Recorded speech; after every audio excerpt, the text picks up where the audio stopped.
What's up, guys, and welcome to Mild vs. the Movies, week number 6.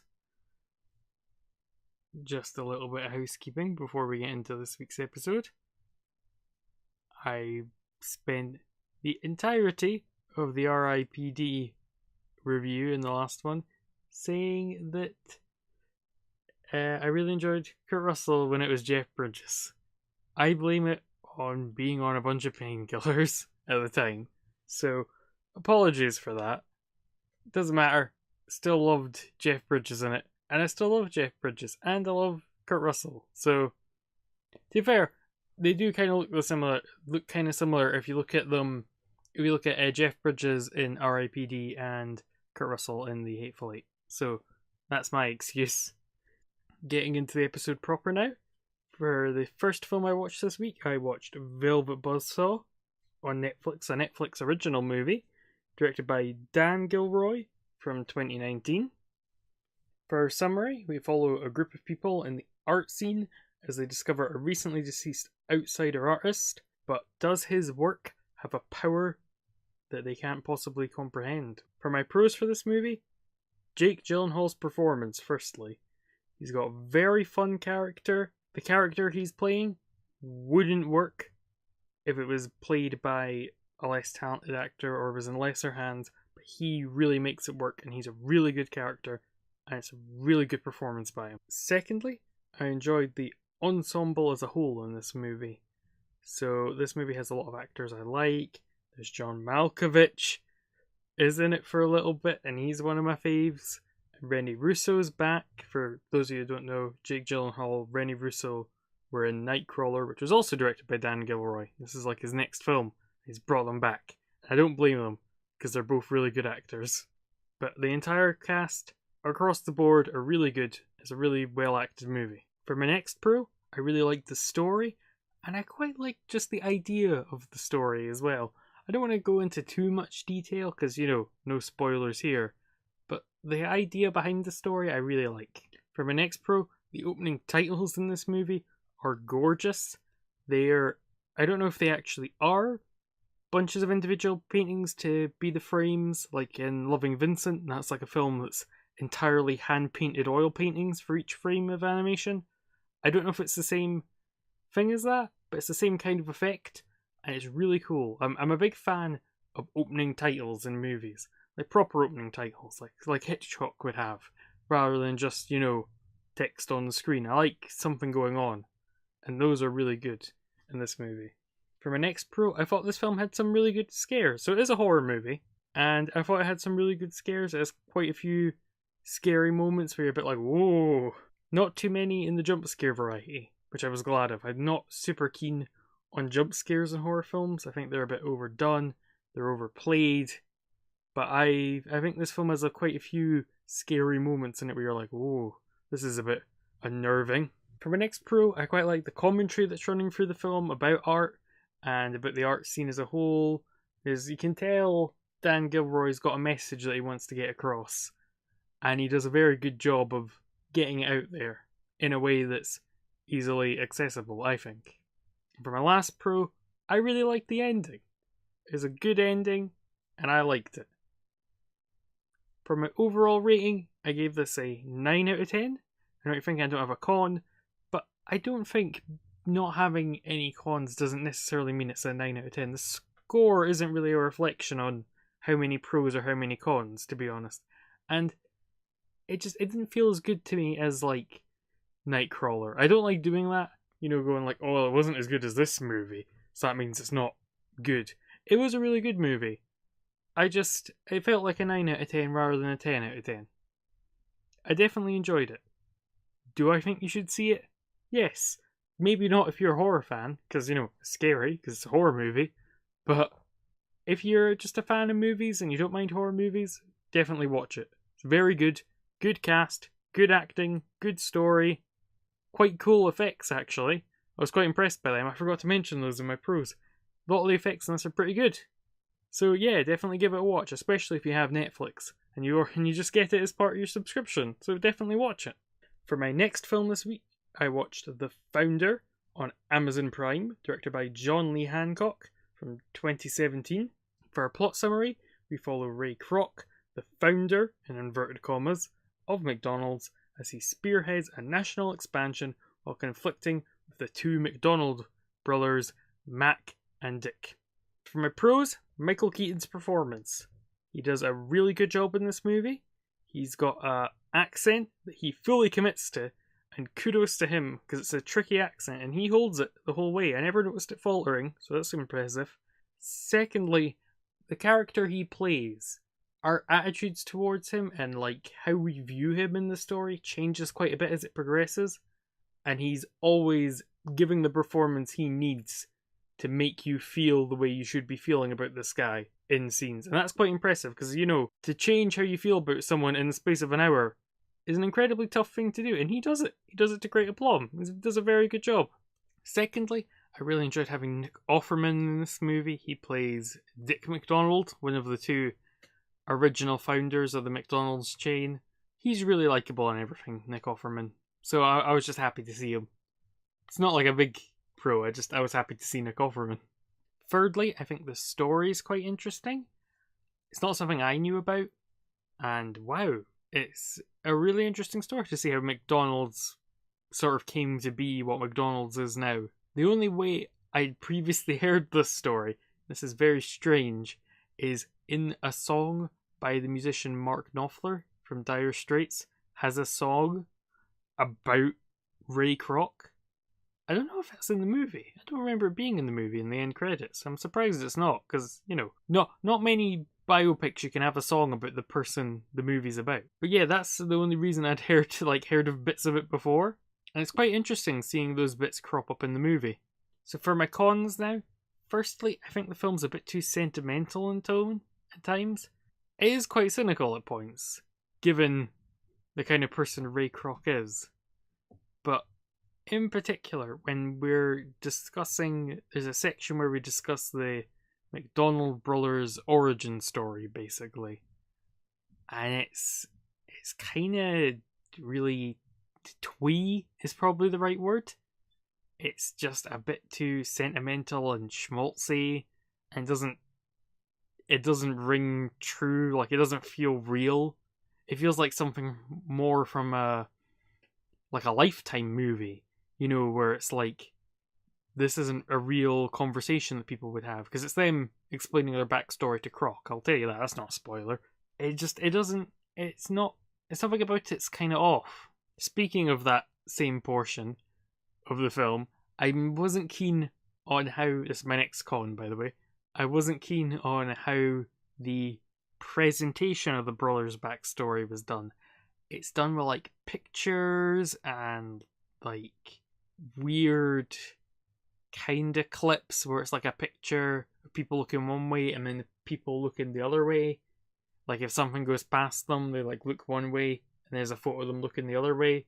Like, it's been two photos taken one after the other. And it doesn't fit with the rest of the movie at all. It feels... That whole segment is one of my least favourite parts of the movie, and it's right at the beginning, and it really put me off the movie for quite a bit. Thirdly, the stuff with Kroc's personal life doesn't fit in the movie at all. It's not particularly well done, and it just doesn't fit with the tone of the movie at all. Not even the tone, it just doesn't fit in the movie properly. So for my overall rating, I gave this a 7 out of 10. Do I think you should see it? Kind of tricky to say, really. If you fancy seeing it, then I'd say go ahead. If you've not fancied watching it, I wouldn't go out your way to see it. It was alright, but it wasn't great. Oh boy, onto the film. I watched on Tuesday the 5th. I watched A Futile and Stupid Gesture, which turned out to be a stupid gesture, on Netflix, directed by David Wayne from 2018. So for our plot summary, we follow Doug Kenny in this biopic. I watched 2 biopics in a row this week, as we chronicle his rise with the founding of the National Lampoon and his inevitable fall. Well, not his inevitable fall, but his fall. For the pros for this movie, I liked the ending twist, I guess. It only works on certain people, but I quite liked it. I thought, oh, that's quite a clever little idea you've had. I'm not going to spoil it, because, no spoilers. And for my second pro, I liked there is a scene where we transition from Doug Kenny and his wife leaving a nightclub in New York, and in one seamless take, we then go to him on a Los Angeles movie lot. So, he literally walks from there, like the wife rips his suit off and he's got like a Hawaiian shirt and shorts on underneath, and then he walks off into the bright sunny day in LA when it was like night in New York. And I'm like, that's a really good little sequence in this movie. I really like that. On to the cons now. Firstly, this is kind of weird because I don't know if it's meant to be a comedy.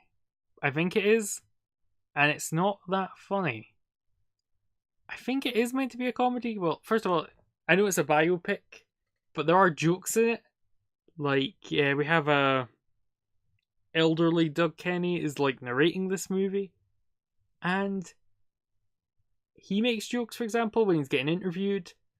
So I assume it's meant to be funny, and there's quite a few like one-liners between him and his friends, but they're not that funny. They're kind of like, yeah, that's a joke there.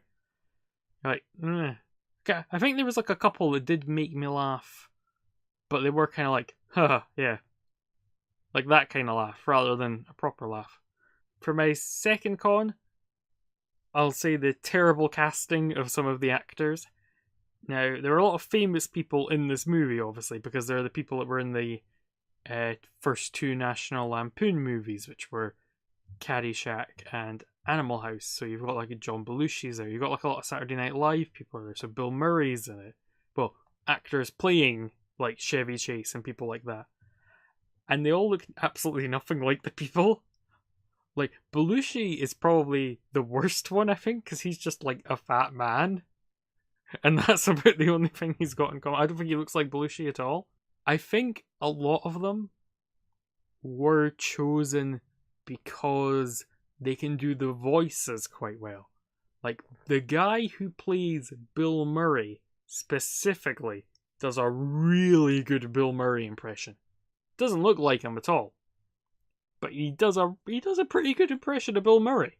And the film itself does have a joke about this, where elderly Doug Kenny's like, oh, these actors don't look like the real people, but I didn't look like Will Forte when I was 27. Do you think Will Forte's 27? That's not a spoiler, that joke, because in the trailer the auto plays on Netflix. But even though the movie does that joke, it doesn't kind of excuse it, in my opinion. I'm still like, no. Still could have got better actors. Or more, not better, but more convincing physically actors. Because I do think they were maybe cast for their voices rather than their physical appearance. Because most of them sound really like the people, I think. Even Belushi. I think Belushi sounds quite like Belushi. I can't remember Belushi talking much. I think Belushi literally just yells a food fight, and that might be all he says in the whole movie. And maybe a bit on SNL. Thirdly, the film just didn't really engage with me. There was something about it. It didn't grab my interest. I don't know what. Just some like intangible thing. And I was quite surprised because I'm quite into comedy. I'm into comedy writers. I'm into the kind of Saturday Night Live crew of that time period. So you've got people I like Bill Murray and that. And I thought, oh, this will be an interesting story I like. And it just never really clicked for me, and I was kind of disappointed, to be honest. That's my main takeaway from this movie, is being disappointed. And for my fourth con, this is kind of weird because they're based on real people. The characters are kind of unlikable, and not in like presenting a flawed picture of a person in a biopic, because I like that. Don't lie in a biopic, but like at the same time, none of the characters are particularly likable to me. This movie didn't click with me at all, and I'm really disappointed because I thought I'd probably like it, and instead, I really disliked it. So for my overall rating, I gave this movie a 4 out of 10. Do I think you should watch it? Maybe? It might just be me, because, like I said, it didn't really click with me. It's clearly made by talented people, and all the people involved are talented. It's just like, something is missing, or something's not quite clicked into place for me. That's just my personal opinion. Maybe you'll watch it and enjoy it. I hope you enjoy it, actually, because I actually want to enjoy as many movies as I can. I love liking movies, so when I don't like a movie, I get quite bummed out. On Wednesday the 6th, I watched Ghost Stories on Netflix, directed by Andy Nyman and Jeremy Dyson from The League of Gentlemen, so I was quite excited. I didn't know he directed this movie, and I was like, way, surprise! This movie's from 2017. For our plot summary, we follow Philip Goodman as he investigates 3 stories of supernatural encounters that his icon, Professor Charles Cameron, could not debunk. For the pros, for my first pro, I really like the cast in this movie. I know I say that probably about a lot of British films, but in particular, there's a lot of people I like in this, so we've kind of got the 3 main stories. So the movie's kind of broken into 3 almost shorts, and each one obviously focuses on the person that had the encounter. So the first one's Paul Whitehouse, that I really like, who's a British comedian. Then we've got, well, he's more British comic actor than a comedian, but you know what I mean. Then we've got Alex Lowther is in the second one. Now, if you don't know who he is, or is it Lawfer? I'm not sure how you pronounce that. But anyway, he's probably most well known to people for being in the Black Mirror episode Shut Up and Dance. If you've seen that episode, he's the main guy in that. He's just really good. He's also in The Imitation Game, apparently. His young Alan Turing, which I didn't realise that was him, so there we go. Probably because that's before Black Mirror, I imagine, so I probably didn't recognise him. And thirdly, in the final section, we focus on Martin Freeman, who's another one of my favourite actors. I love Martin Freeman. He's great. So this is a great movie for me. It's filled with people I like. And they all give really good performances. Particularly, I'll say, of the 3 of them, I might say Alex Lowther is my favourite. Just because, I think because he kind of has more to do. He's like the most affected by what's happened to him. So he has a lot more to act with, I think. For my next pro, I think all 3 of the ghost stories are really interesting. They're all quite different as well, which I quite liked. But the quality is consistent across the board. I think they're all pretty good. There's one I'm less keen on, which I'll get into when I reach my cons. But that's just a personal taste thing. But they all are really good and quite compelling little stories, actually. Thirdly, I really like the presentation of this movie. So there's a lot of quite interesting things going on. We get old VHS footage of what's his name, Charles Cameron, the main character's idol. We get like old VHS footage of his show in the 70s when he's going around debunking people thinking they're possessed and that. We get stuff that looks like it's from a TV show where Philip Goodman is actually a psychic debunker, so you get a bit of his TV show. What's it called? Psychic Cheats. That's what it's called. We get like a bit of his show, so that's filmed like it's a TV show. We get bits that look like they're filmed on like Super 8 cameras. We get all kinds of really interesting visual things in the movie. I'm not going to get into them too much, but it's a very good movie to watch, very well made. And fourth, again, no spoilers, the ending was amazing. I loved it. It's something worth like going out your way to see for the ending alone. That's how good it was. For my cons, I've only got the one for this movie. I felt it was maybe a little too jump scare heavy, in particular in the first story, the one with Paul Whitehouse.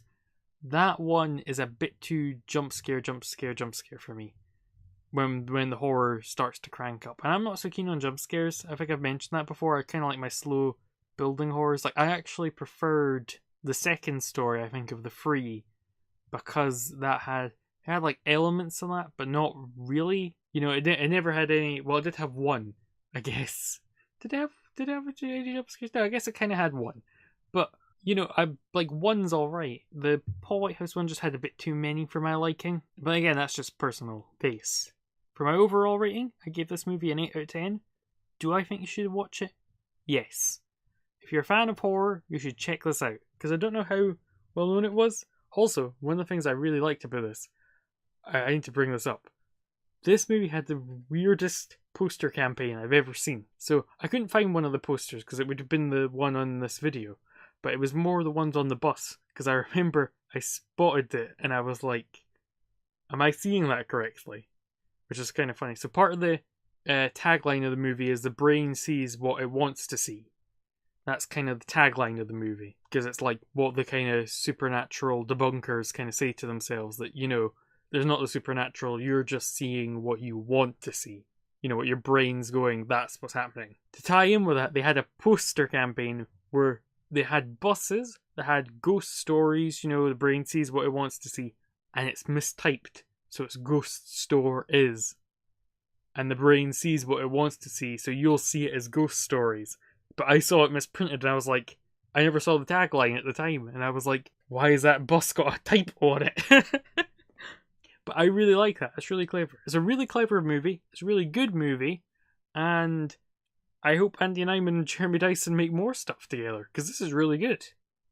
On Thursday the 7th, I watched The Mouse That Roared on DVD, directed by Jack Arnold from 1959. For our plot summary, in this farce, we follow the Grand Duchy of Fenwick, which is the smallest country in the world located in the French Alps, as it declares war on the United States of America as a money-making scheme. For my pros, I enjoyed Peter Sellers, who has a triple role in this movie. More notably, he did it in Doctor Strangelove, but he does it in this as well. So he plays the Grand Duchess of Fenwick, he plays the Prime Minister of Fenwick, and he also plays the Grand Marshal and Groundskeeper, is it? Of Fenwick? They're the same person, the Grand Marshal and the Groundskeeper. And you can tell he enjoys playing the different characters. And he does a good job at all of them. Secondly, I thought this was a very funny movie. It's comedy, so you hope it would be funny. But it's got quite a lot of humour in it. It's got quite a lot of commentary. Some of it's probably not dated, but it's more timely references. So like their plan is kind of based on what happened into Germany after World War II. You know, they got like money off the United States to help rebuild Germany, basically. It's kind of based off that, so if you don't know that, it might not work as well. And there's like a few kind of jokes about the different countries that, you know, have slightly aged, not in a way like they're dodgy, not in that kind of they've aged way, but just in like the political world and stuff has sort of changed a bit. But there's quite a lot of jokes that are kind of like, oh, like snide little knowing things, like, you know, giving you a bit of an elbow in the ribs, being like, eh? But yeah, it's got a lot of humour like that. It's got a lot of humour that's just funny. It's a good movie. Thirdly, William Hartnell's in this movie, and that made me really happy. I'm a big fan of Doctor Who, so whenever I get to see one of the Doctors not playing the Doctor, it's always exciting for me. So he's in this. He's in it quite a lot as well, so I was like, hooray, William Hartnell. And for my final pro, I really love the opening titles in this movie. They are a lovely little cartoon, basically, of a little mouse going about. They're really cute. I mentioned this in what movie did I mention this in? I mentioned this in Velvet Buzzsaw. I remembered eventually after looking it up. I love opening titles in a movie, and these are really good ones. They're really nice, and they set the tone quite well. For my cons, I only have the one. I felt it was maybe lacking two of the three Sellers personas. So we see, for a good chunk of the movie, we're following just the Grand Marshal, and we don't get so much of the Duchess and the Prime Minister. I would have liked to have seen them more, because I quite enjoy Sellers playing the multiple roles, and he does do it really well. Because like you've seen that, like if you've ever seen Doctor Strangelove, he is good at playing multiple parts in the same movie. For my overall rating, I gave this an 8 out of 10. Do I think you should watch it? Yeah, actually, it holds up pretty well. It's in colour. It's obviously some of the technical sides aren't as good. Like you have some kind of dodgy back projection and stuff like that. I don't mind that, but that's just something you should be aware of. I don't mention it as a con when I'm talking about an old movie because it's the best that movie can have, you know? I'm not gonna rag on Citizen Kane for being in black and white, for example. But yeah, if you don't mind stuff like that, it's a very good movie and a very enjoyable movie too. On Friday the 8th, I watched Infernal Affairs on Netflix, directed by Andrew Lau and Alan Mack from 2002. My first ever foreign language film in the Mile versus the movies. I'm actually quite surprised because I actually thought I would end up watching Roma first, but Infernal Affairs just kind of jumped out at me because I have heard of it. You might have heard of it, because it is the basis and was remade for the Western audience as The Departed by Martin Scorsese. Yeah. So it's a very good movie. If you've seen The Departed, you'll probably know what the plot's about then. I don't know how similar they are. I've not seen The Departed yet. I figured I'd watch this first. And I'm kind of glad I did. So for a summary, an undercover cop and a criminal mole in the police are both racing to uncover each other's identities while remaining hidden themselves. So for my pros, this is a very tense thriller, and I love me some thrillers. This is a really good, really tense. You never really know who knows what. So does the big boss know that the undercover cop is the undercover cop? Does he know? Does the mole know that the undercover cop is the undercover cop? Does the undercover cop know who the mole is? Does the head of the police know who the undercover, the mole is? You know, it's a lot of who knows what. And that makes it really good. So it's very tense. You're never sure who is entirely, you don't know who's going to come out on top in the end. Is the mole gonna get found out? Is the undercover cop gonna get found out? Or neither of them gonna get found out? It's very, very good. Secondly, I think this film has some amazing set pieces. More certain scenes where I'm like, that's really good. That's really good. That's really good. In particular, I'll just say a couple for people that have seen. Once you've seen it, you'll understand what I mean. Cinema and Hotel. Those two in particular are very, very good. You'll know what two I mean from that. And also, I'll say Car Park as well. I like Car Park. This must sound really weird to the people who haven't seen the movie. They're just like, okay, those are locations that exist. Thirdly, going back to the story again, it has a lot of enjoyable twists and turns. I kind of mentioned that already, but you're never entirely sure how it's going to go. I didn't know how it was going to go until the ending happened. Well, I thought it was the ending. This movie has this weird thing where it kind of ends and then there's like 2 more endings, which is a bit weird, but I kind of like that because it did wrap everything up quite nicely. So I was like, that's nice. And then I saw there were 2 sequels, which kind of confused me. And I was like, everything's wrapped up quite nicely. I don't know what the 2 sequels are about, but I liked that. I like not knowing what's going to happen. There's nothing worse than a predictable movie. Fourthly, I thought the characters were really interesting, in particular the 2 undercover ones, specifically the internal conflict going on within each one. So like the undercover cop is kind of getting drawn into that life of crime, and the undercover criminal is kind of getting drawn into the police. So it's, a real battle of who's going to come out on top as the, what side of each one's persona will actually end up dominating. It's a really good movie. For my cons, I do have one. I disliked some of the elements of the presentation of the movie.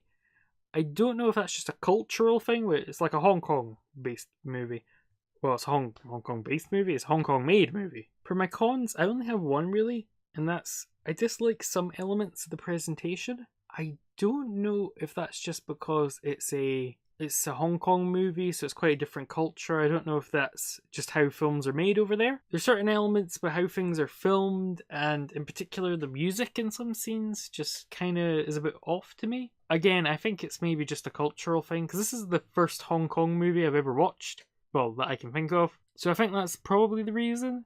But yeah, just some of the bits are a bit strange to me, but I still enjoyed it a lot. So for my overall rating, I gave this film a 9 out of 10. Do I think you should see it? Absolutely. I can understand if you're one of those people that doesn't like the subtitles because it's a subtitled movie rather than a dubbed movie. I don't mind them. If you're not keen on subtitles, then maybe not the film for you, but it is so good I think you should try, because it is really, really good. For my final film this week, I watched Plan 9 from Outer Space on Amazon Prime, directed by Ed Wood from 1959. For a plot summary, aliens, wary of Earth's advancements in technology, resurrect the recently deceased to conquer the planet. At least I think that's what happens. It's kind of a mess, this movie. Onto the pros now. Firstly, this film is hilarious. I think it's the funniest bad film I've watched so far. It's really something. Just off the top of my head, I've got some here that some of the things that I think really made me laugh in this movie. I have the skeletons. So in a couple of scenes, the resurrected dead are killed, and when they're killed, they become a skeleton wrapped up in their clothes. And it's like, and both times it's unveiled, it's like they have a cloak on. Even the character that doesn't have a cloak has a cloak on, and it gets lifted off them, and it's like, dun, like skeleton. And it's so funny every time because it's the same skeleton for both of them that doesn't resemble either of the two people physically. Like, it's completely the wrong height and build. As a further bonus, the sets in this movie are hilarious. They're kind of charming. A lot of them are made out of cardboard or plywood. There's one scene where we see a general out in a field ordering a bunch of military stock footage to shoot down the flying saucers, and he's just literally standing in front of a blank wall in the middle of a field. He's meant to be in like the field watching, and he's just standing in front of a painted wall. It's amazing. For another hilarious thing, we've got Bela Lugosi's in this movie. Now, he's probably most well known for playing Dracula, and the footage of him in this is from another movie that Ed Wood was working on and never finished. And Bela Lugosi died, and he decided to use that footage in this movie. So Bela Lugosi is in the movie for about 4 shots of the film, including sorry, it's quite bizarre, this, including the same shot of him walking out of a wood. I think we see that about 4 times, and also him then going back into the wood after it. We get to see that a couple of times as well. It's, oh man. But the rest of the time, Bela Lugosi's role is portrayed by someone else, who is about a good foot taller than Bela Lugosi, a completely different build. And to cover up the fact it's not Bela Lugosi, he walks around the whole time with a cape wrapped around his face, so we can't see him. It's terrible. It's so laughably bad. I just realised, I don't think Bela Lugosi actually speaks a line of dialogue in the whole movie either. Yeah, he doesn't. Oh man. That's just some of the many things that are funny and wrong about this movie. I'll go into them as we go through the cons more, but we'll get into that. For my next pro, I think this movie's kind of charming. You know? It's almost, I don't know how to word it. It's kind of admirable in a way, because you could tell Ed Wood had this big vision of like, it's going to be like War of the Worlds, you know, it's going to be this huge, huge thing. I didn't have the budget to make it, and rather than go, well, I'll just make something, you know, I can make for that budget, Ed Wood's like, no, I'm going to make my alien invasion movie. That's why the sets are cardboard. That's why, you know, the actors are terrible. It's brilliant. And for my last pro, as weird as this may sound, every con I'm about to list is actually a positive for this movie. As a comedy, this movie might be one of the best films ever made. As weird as that sounds, it's brilliant. It's almost like a parody of different types of that kind of sci-fi, you know, sci-fi fiction, and you've got a bit of like gothic horror in there as well, with vampire people. For some reason, the zombies are vampires, but only 2 of them are vampires. It's very confusing. But as a comedy, it's perfect. It's incredible. If you hadn't seen, like, if Ed Wood hadn't made like a bunch of terrible films before this was like the only film he made, I would be convinced this was deliberate. Like, this is deliberately a bad movie to be funny, because it really is bad. We'll get into the cons now. Firstly, the sets are terrible. I mentioned that they're made out of cardboard, possibly plywood sometimes if you're feeling lucky. Most of the time in this outer space invasion movie, we spend it in a graveyard set, and that's where most of the movie takes place. And when I say a graveyard set, you're probably picturing, oh, like a nice graveyard set. No. So, picture, you've got a black curtain, that's the background. We have some sticks pointing out the ground for the shrubs, kind of like, probably like about an inch of dirt covering the ground, and then a bunch of tombstones made out of cardboard sticking out, and that is the graveyard set. That is where most of the movie takes place. And you get things where like there are chase scenes happening where people are running through the same shot in multiple angles, and it gets very confusing with the geography of it, because they literally had a set. Or sometimes you get a car in it. That shocked me when an actual car showed up twice. I was like, you got a real car in this movie? What? I was expecting it to be made out of cardboard. You know, I was genuinely quite impressed. For my next con, all of the acting's bad. It's all terrible. But in particular, we have to give a shout out to the Chief Inspector, who, if you've seen anything from this movie, the bald guy. I don't know if he is the Chief Inspector, I can't quite remember his title, but he's the bald guy. He gets killed very quickly and becomes a mindless zombie for the rest of the movie, who doesn't speak, and I think that's on purpose, because he has like 4 lines at the beginning, and all of them are like, hey, yes, go and do that thing over there, do that thing, what you doing? I'm gonna do that thing, haha, haha, I don't need to be doing that, James, haha. They're all like, all his lines of dialogue are like flubbed and are a mess. And those are the takes that are in the finished movie. It's amazing. So yeah, he becomes a mindless zombie for some reason. He does, I'll give him his due, he does zombie acting great. He's a great zombie. He's, partly because, you know, he's like, I think he was like an ex-wrestler, I think this is guy George Steele, plays in the movie Ed Wood. But he's like this bald guy, he's like huge. He's really good at zombie acting, so I'll give him that. Every actor's terrible, so that's something to enjoy. Or a bad thing, I mean. Speaking of bad acting, we have this strange opening narration segment where we kind of get this, like we're watching a show like The Twilight Zone or like the Tales from the Crypt or something like that, where we have this opening narrator, and he's like, what you're about to see is a future vision, and oh god, what's all the stuff he spouts? It's like a load of mumbo jumbo. It's like, these are based on true testimonies of people. Can you deny that such a thing has not taken place in your life? You don't know that. And he's like delivering all these lines, and when the camera's right in his face, and all you can see is his eyes going da da da da da da da. Line da, da, da, da, da, da, reading the cue cards of the script. He's clearly reading it off camera. You can just see his eyes go along as he's reading it. It's really funny. You're like, oh man, and it's right in his face, so it's like all you can see, and that's in the opening of the movie. So I was like, oh man, this is great. I love this. The guy's completely over the top. I love him. In another scene as well, we see an actor reading cue cards. I can't remember where it is, but I feel like this is the first time I've watched this. I feel like if I watched it again, I would see a lot more of them. Oh man.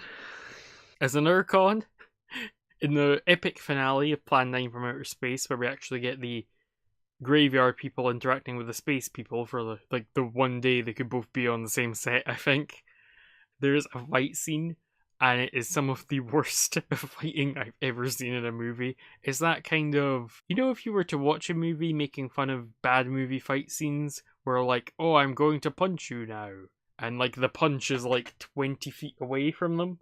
That's kind of what the punches are like in this. There's even like, it reminds me of, you know, when you see people making fun of Star Trek fight scenes, because you know Shatner fight scenes are all kind of weird and kind of strangely choreographed. This movie is that. It's really funny, and that's meant to be the big, you know, dramatic conclusion, and it's like a fist fight between a man and an alien. Oh man. For MexCon, I've got the terrible lead actors. I kind of mentioned that already, but I really think it bears repeating. Just the actors are really, really bad. Like, I don't know why. They're just, it's awful, but it adds to what makes this a good bad movie. As my next con, they're not so much cons, these are like reasons to watch the movie, to be honest, just to see these in real life. And you can watch it for free if you have Amazon Prime. In fact, you can probably watch it for free because I think it's probably out of copyright. I don't imagine anyone owns a copyright on Plan 9 from Outer Space. But the alien costumes are like medieval tunics, basically, to the point where they go and meet the leader at one point, which I only realised was their leader a good, like, 30 minutes later, where they tell us in a conversation, the leader said so, and I was like, oh, that was your leader. You could have made that clearer.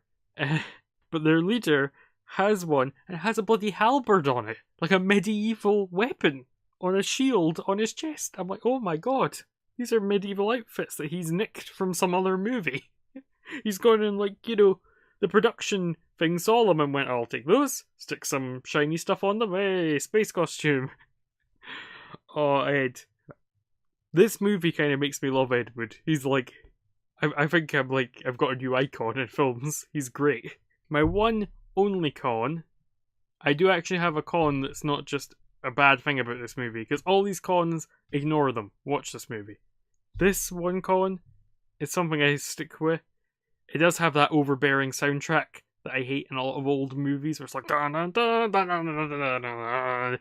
That's why, like I said, it almost feels like a parody of itself, because the soundtrack is so blaring. It's like this is a dramatic sci-fi movie, that kind of like over dramatic music. And it's just those do annoy me. For my last con, this is what actually makes it great. This is what really ties it all together. The plot is complete nonsensical, confusing stuff. Like, I gave you a plot summary at the beginning. I kind of pieced that together from Wikipedia and from what I could piece together from the movie. So, an old guy, his wife dies. She comes back as a vampire, but we don't realise that's the wife until quite a bit later. Then the old guy comes back as fake Bela Lugosi, and then he's real Bela Lugosi again. Then a bunch of police show up, they investigate it, and then one of them gets killed, and he becomes the bald guy. And aliens, flying saucers are flying about, so the military try and shoot them down, but then the military say, oh, we've never talked to them before. But then they say other things that contradict that. There's like a lot of contradictory things in this where you're like, wait a minute. There's the aliens who are like, we need to enact Plan 9 from outer space, which is bringing back all the people to life. It's just a complete and utter mess. I honestly, the movie is an hour and 18 minutes long. I honestly struggle to describe what happened in it. It's such a garbled mess. It's kind of brilliant. I love it. So finally, for my overall rating for this movie, I gave it a 1 out of 10, just as the movie it's trying to be. Because I'm going to give this movie the first ever double rating. Because as the movie Plan 9 from Outer Space wants to be, is a 1 out of 10. It's a complete failure. As the comedy that Plan 9 from Outer Space really is, it is a 10 out of 10. It is possibly one of the funniest bad movies I've seen. It might actually take the spot, not just of my favourite bad movie I've watched for this, but my favourite bad movie. The Room's up there. The Room's great, don't get me wrong. But Plan 9 will take a lot of beating. I mean, Mega Shark vs. Giant Octopus is kind of my favourite bad movie, because I've never actually seen The Room. I really want to, but I can't get it on DVD in Britain. And it's really, hard to find. At least I've never found it. Maybe I should look for it. But Plan 9 was kind of great, because on one hand, it's made with such passion and it's so earnest, Plan 9 isn't like a cynical Titanic 2 or Transmorphers or something like that, where it's like, we want to just take your money. Ed Wood set out to make what he thought would be a great movie, and he failed spectacularly, but my god, he tried. It's like Manos again. Manos, I loved it, it was crap, but god, they tried. They wanted to make Manos The Hands of Fate, this big movie that would be the next big thing, and it failed spectacularly. But this is the exact same. Ed Wood wanted to make a good movie, he tried, he didn't manage it, but in another way, he's made a movie better than anything he could have possibly hoped for. This is one of the most entertaining movies so far. Do I think you should watch Plan 9 from Outer Space? Yes, you should. It is one of the best bad movies I've ever seen. It probably is the best bad movie ever made. You need to see this movie. It needs to be seen. Part of me wants to pick it for my film of the week. I don't think I will. Because I had a movie I enjoyed probably more. So we'll sort of wrap up this episode now. So for my film of the week, it's a tough one this week, because I've got Plan 9, I've got Infernal Affairs, and I've got Velvet Buzzsaw, and they're the big three fighting for the film of the week. I'll probably say Infernal Affairs. That is probably the best of the three, objectively, outside of my personal opinion and incorporating my personal opinion. So, objectively, I think Infernal Affairs is the best made movie of the three. Well, I don't think Velvet Buzzsaw is a bad made movie. I just think Infernal Affairs is a better movie. I think Infernal Affairs is actually one of the best movies I've seen. And I looked it up, and I was like, oh, surely it won the Best Foreign Language Oscar. It was Hong Kong submission, wasn't even nominated. The Departed comes along, wins Best Picture Oscar. Bloody bullshit, and I'm angry about it. I'm angry about the Oscars from 2007. Except it's 2003, or 2002 maybe, depending on when the film came out. But yeah, there's our summary of Plan 9 from Outer Space, what a movie, and all the other movies this week. What am I watching today? Well, today, on Sunday, I'm going to see Glass, the M. Night Shyamalan trilogy ender, I assume, of the Split and Unbreakable, and now we have Glass. The reviews are it's not that good, so I'm gonna go see that and probably not enjoy it. I hope you guys enjoyed this episode, folks. Oh, that was professional. If you did, you can leave a like, and if you have any comments, you can leave comments, because I like reading the comments. If you want to see all the other things I do outside of the movie review, then you can subscribe. That would be nice. And I'll see you in the next one. Bye.